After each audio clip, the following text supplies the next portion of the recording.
Out the bed, brush my teeth, wash my ass, throw my clothes on, I'm out the door. Into this madness, it be hard when you young and black. Shit be so tragic and it's young niggas holding straps. They made a savage. Check my footwork, check my footwork, check my footwork, check my footwork. You ain't got me, you ain't got me. What's up, everybody? It's your boy Q Smitty here with L.E.O Productions, and today I'm chilling in the Galleria Mall. Had to do a little window shopping, if you know what I mean. But no, I'm here with a special guest today. He goes by the name of Sir Classic. Now, for those of you who don't know this gentleman, he actually DJs, music produces, and he's a very well-known entrepreneur. He created his own record label back in the 90s called Dictator Records, and he's been dictating the game ever since. So today we're going to talk to him about his recent work and what he got coming up next for you, ladies and gentlemen. All right, so how you doing today, Sir Classic? You doing all right? What up, my friend? Doing good? I appreciate the intro, man. No problem, man. That's all love. For those people out there who don't know you, who is Sir Classic?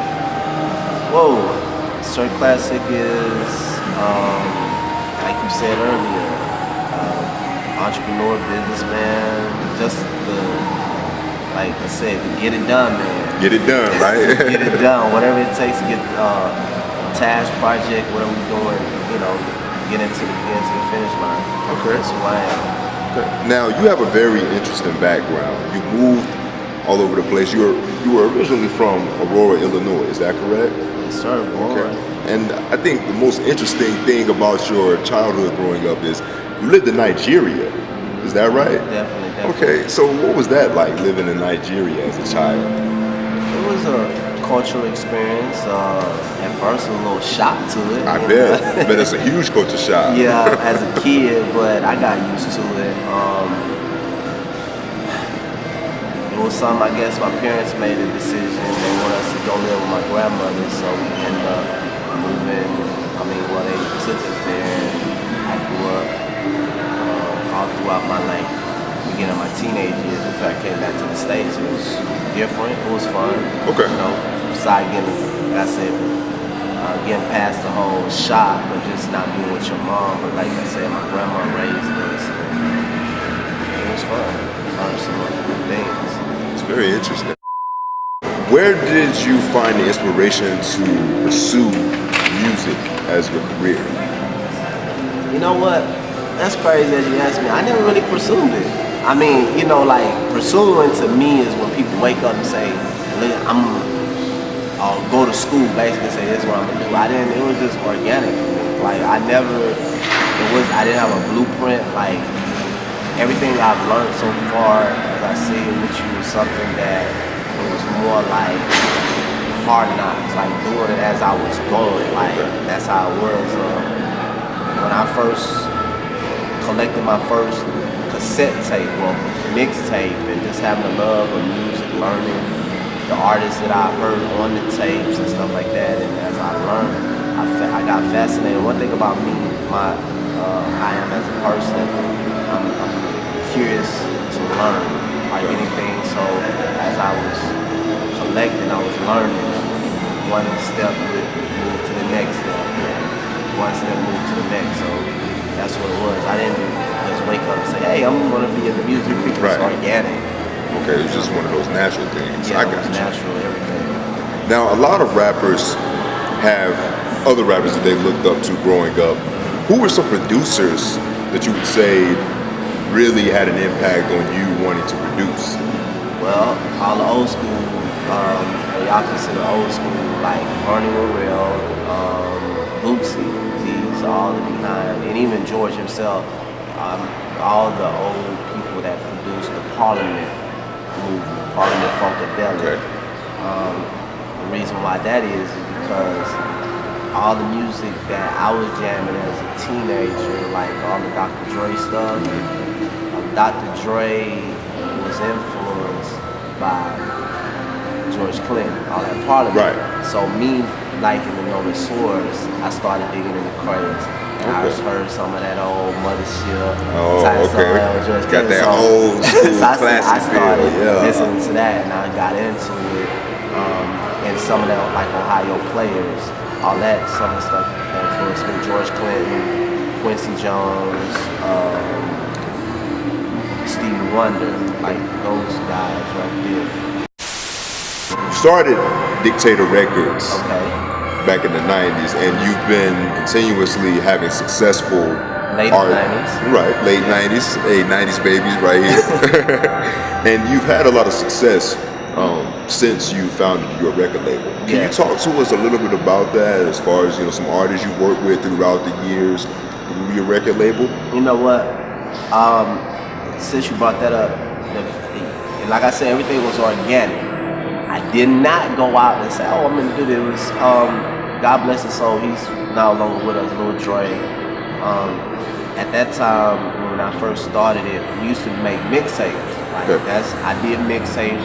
Lil Dre, he did mixtapes, and we used to meet up back then at the local flea market. We had like some of the guys that sell music.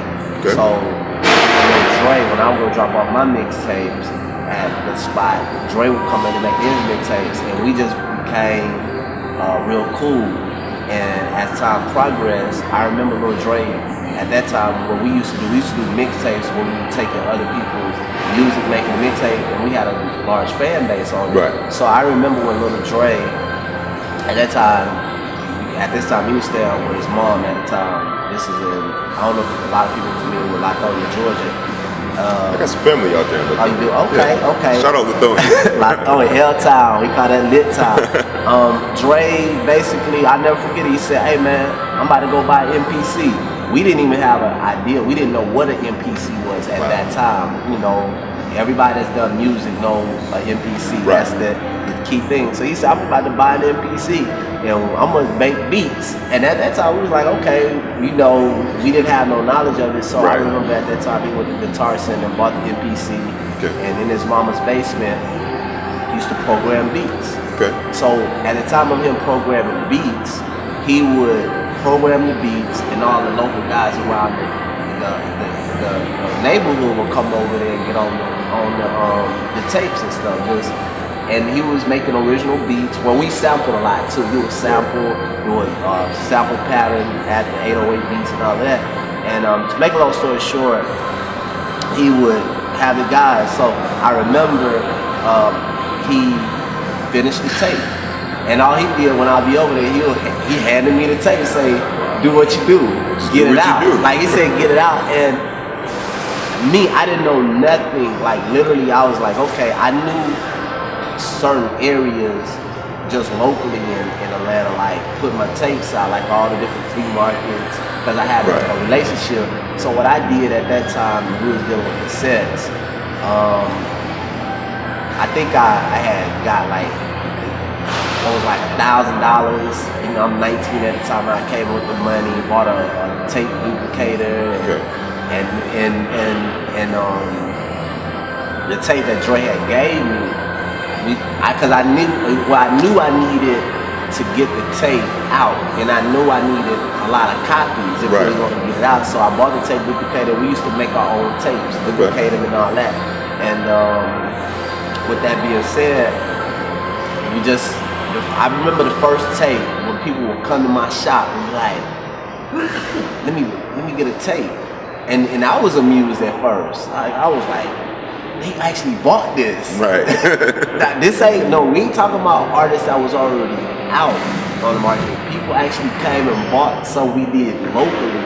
And at that time, I guess the whole business formed around an underground tape. And you know, in any business, you got to put the formula, the business behind it. So with that, at that time, back up a little bit, at that time, one of my play sisters gave me the name at that time. She said, the whole name about Dictator came because it was basically on my attitude. I was like always telling people what I needed. So we ran with the name. I remember my homeboy back then was like, make sure you call yourself Dictator, and the whole records came about. So the name just came and we just built off of that, the whole record label. And then I did research on how to start a company, and I started the label, and everything was from there. We just started a company, Dre, and I did distribution. I self-distributed the record, and at that time, you know, learning how to